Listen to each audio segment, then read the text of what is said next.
Here we go!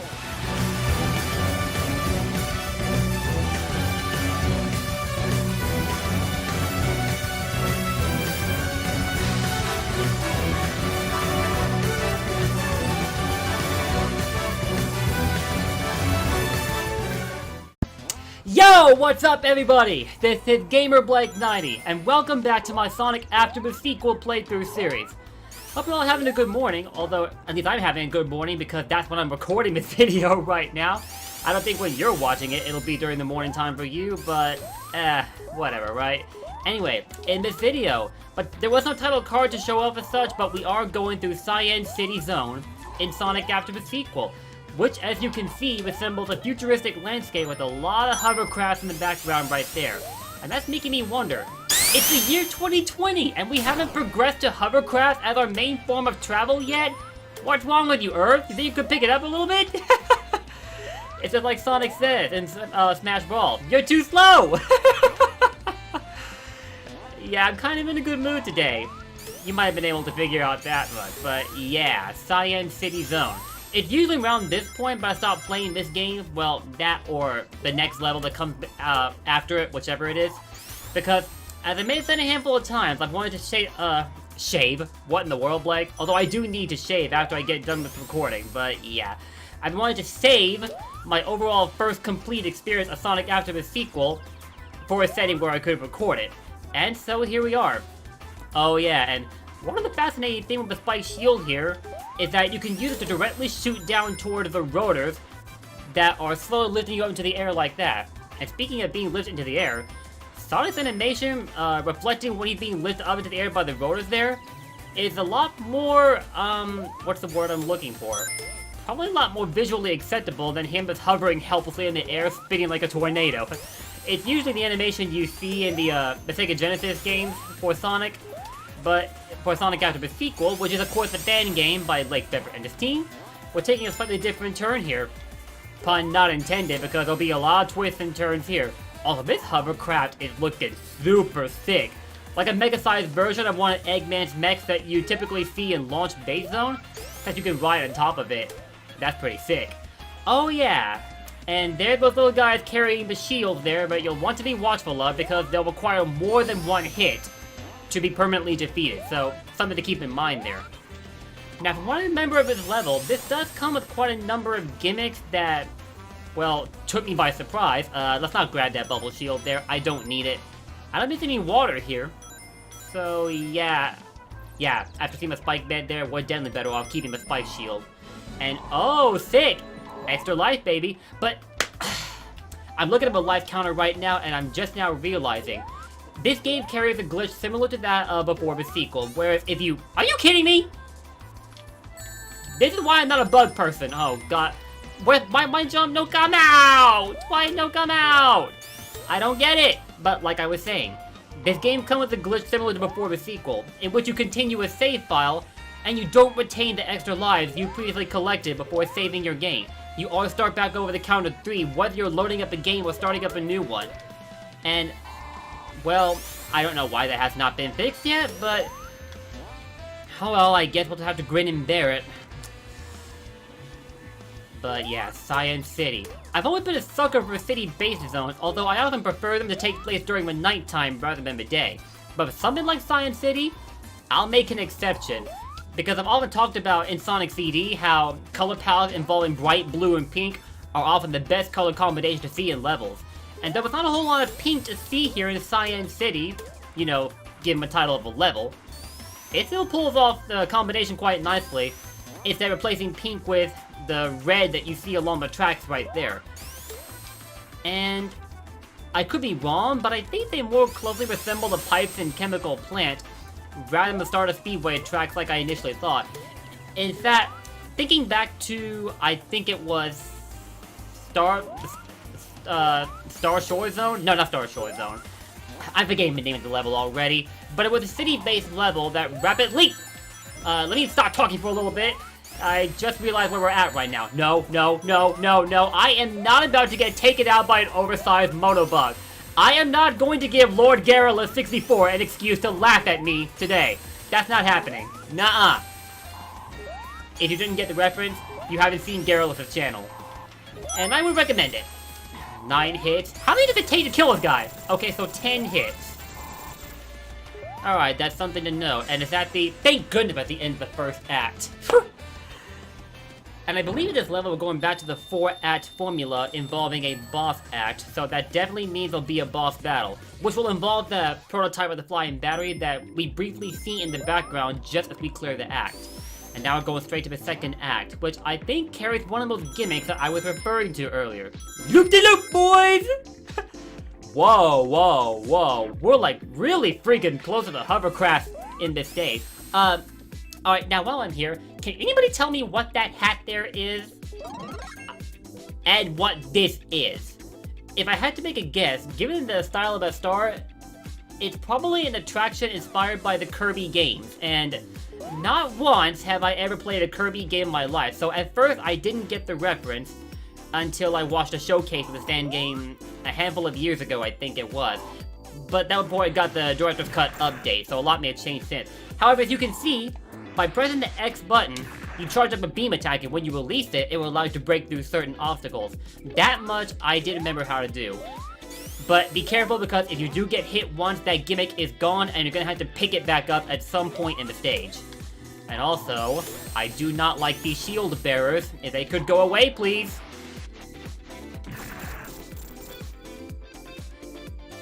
You know what? I have a little nickname for those guys carrying a shield. I'm gonna call them Shield Warriors.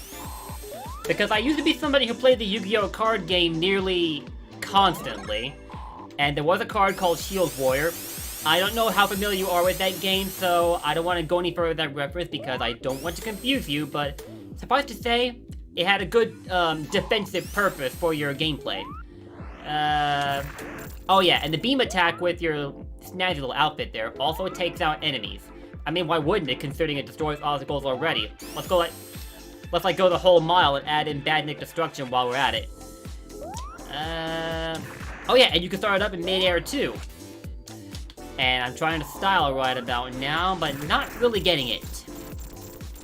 Boom, boom, boom, boom. Oh, and the beam attack keeps going if you're following it, and you don't let it go off screen. It's kinda... I don't know whether to call it OP or just insanely creative and strong at the same time, but it looks pretty fun. Wouldn't like to see it in a mainline Sonic game, but I doubt that would have happened. Because if I'm right in my suspicions, it's inspired by material from another game, and I think nowadays most publishers are trying as hard as they can to stay original and not draw upon material from another source, but I think it's going to get increasingly harder to do over the years. Because now the gaming industry is still fairly, and I say fairly, young, but it's not going to stay that way forever. And also we picked up a Spike Shield. The more that we can add to our arsenal of abilities, the better. Let me tell you. Because these levels are quite active. I don't think there's been a period where we felt like we could be at peace. What the heck? I was in an attacking animation! Oh. We were too close to the rotor there, and it took me out of my ball animation, so I was left vulnerable. Dang it! Alright, 3 badness taken out at a time. Let's get back on that loop-de-loop! And I'll gladly take that extra life. Super appreciated. But yeah, I hope you all enjoy my content. I've been pumping out a lot of it recently, and I like the amount of consistency that we've been gaining here recently, and I hope to keep it up for all of you.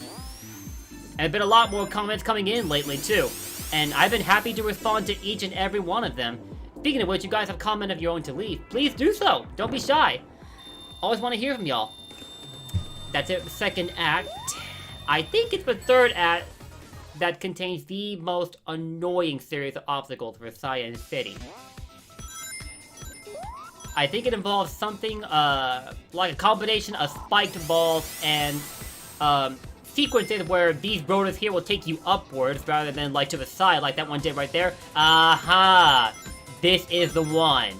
This is the one. But luckily there are no traps to worry about for this starting section, so we're not going to worry about it right now. And just as I say that, these are the little critters that I was talking about.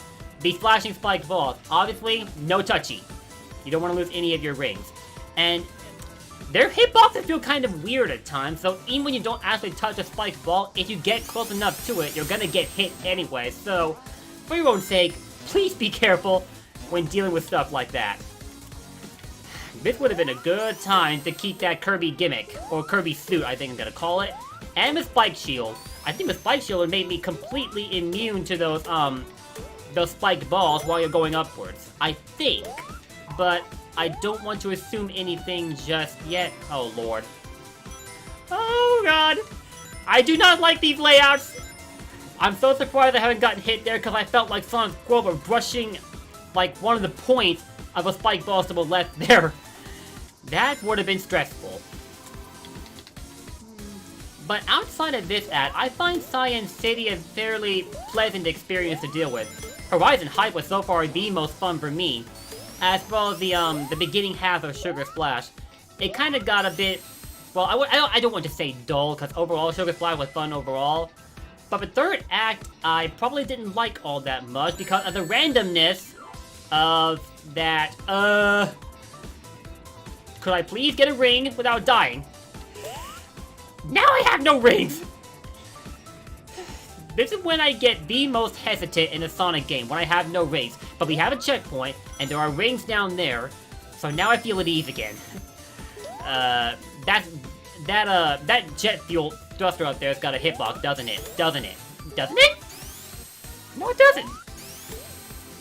I was so sure that it did. Okay, we're gonna take that spring, come up above the rotor right there, and go... Oh, no. I am definitely gonna get hit here. There was no way of navigating that unscathed. You see how Scarlet looks? Imagine how I feel right now. And I was just talking about how Cyan City was for the most part a pleasurable experience, and then we come across this act, and my tune, for the most part, is changing up rapidly. But... Alright, we're doing a bit better there. Haven't taken any damage. Let's get these rings. Yeah, you guys don't fool me. I know for a second that I decide to charge you down, you're gonna spit that projectile right at me. And what do you know? I was right. So I took my time. I know Sonic's always like, gotta go fast, but sometimes it doesn't hurt to hit the brakes a little. Especially if you're playing Smash Ultimate. Oops! Let me not upset anybody. But yeah, unfortunately, Sonic is not a very well-liked character in Ultimate, and a large part of it comes from the fact that his optimal form of play involves being incredibly defensive, which is ironic considering he's the fastest moving character on the ground, and overall the fast character in the game. At least until he takes to the air, but he's still pretty dangerous even in the air, because if he times a down air attack effectively against you, it's gonna hurt. And I know it's kind of odd we talking about Smash Ultimate now, despite the fact that my production of content for that game has been fairly limited, which is an injustice to Sonic himself. At some point, I'm definitely going to be making an effort to fix that, so don't worry about it.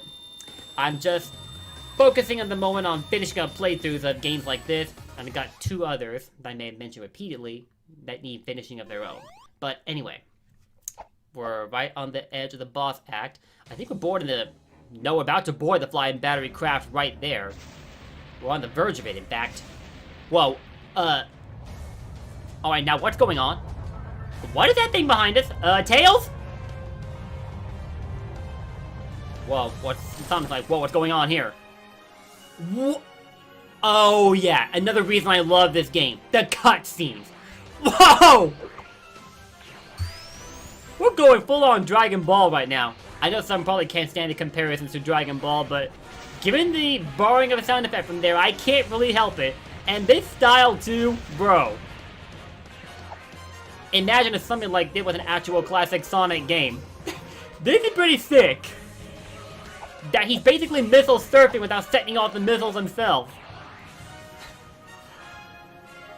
Oh god, that remix of the main theme. It captured the tone perfectly. The soundtrack is OD! Okay, we're transitioning to the boss act, I think. Anytime now. Thank you.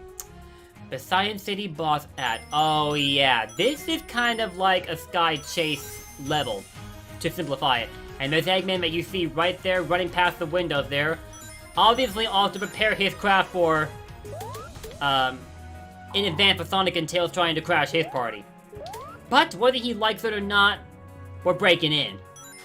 We're not letting him off that easy. But yeah, you have to navigate your craft by holding up and down, and of course you can also move to the left and right whenever you see it fit. And you have to be ready to jump where necessary to beat these badniks before they of course can hurt you. And of course these rollers will hurt, do not touch them. Kind of gives me a vibe similar to that of, what was it? The Winged Fortress level in Sonic 2. And then there's of course a Sonic 4 counterpart, which I think was simply called the Egg Fortress, I want to say? Or Sky Fortress? Kind of. You know, for as big a fan as I am of Sonic, I don't get how even I can manage to lose track of the levels I played now and then. But in my defense, there's just so many levels to play in the overall Sonic series, fan games aside, that it can be kind of hard to keep track. Even when I play fighting games regularly, I played so many people that sometimes I forget which people I played specifically. And that's not because I typically have a bad memory. I have a more than average memory span, if I'm being modest. But I think you get what I mean. Oh yeah, look at that! Metal Sonic! Looking like, looking a bit different from how I'm used to him. Looking! I did not realize that pink bubble had a solid hitbox. I was trying to like run right past it when I should have just jumped it. But yeah, apparently it comes with a multi-spike attack that activates every time he jumps, and he will spit one of the solidified pink bubbles at you to restrict your movement. But other than that, he's not a terribly annoying boss to fight as of right now. And Sonic, where do you think you're going? You know you can't run right past that beam, right? Granted, this is the point in Sonic lore when he hasn't played through Flying Battery as a level in Sonic and Knuckles yet. Now, what's going on here? Whoa, all this fog though. Oh my god, Sonic was about to take a huge L. Tails coming in on the save. And, huh? Oh, Tails had a set of goggles to give Sonic. That's Angel Island! Yo, things are picking up. That's where Eggman's headed right now, trying to start the event in Sonic 3 a little earlier than I was expecting. There's no way Knuckles won't have noticed the craft and been like, what the heck is going on? That Angel Island is falling right now, isn't it? I noticed the little effect where parts of the ground below was falling off. It has to have lost the charm of the Master Emerald. Okay, we're crash landing in a forest. What's this level called again? I know this is where I typically stop playing. Foliage Furnace Zone, that's the one. And I think this is also a level where we see Mighty make an appearance in after the sequel, isn't it? Well, I'm gonna refresh my memory next video, but for now, that will do it for this video. I hope you all enjoyed my playthrough of Cyan City Zone, and if you did, make sure to drop a like and a comment below the video. And if you want to keep up my Sonic content, feel free to hit that subscribe button and ring that bell so you don't miss out on anything from me. It would be a shame if you did, because I'm in it for the long haul, and that's not about to change anytime soon. Calm down, Sonic, I'm ending the video, don't give me that look. But yeah, I'll be back to continue my playthrough of Sonic after the sequel. Until then, take care everybody, have yourselves an awesome week.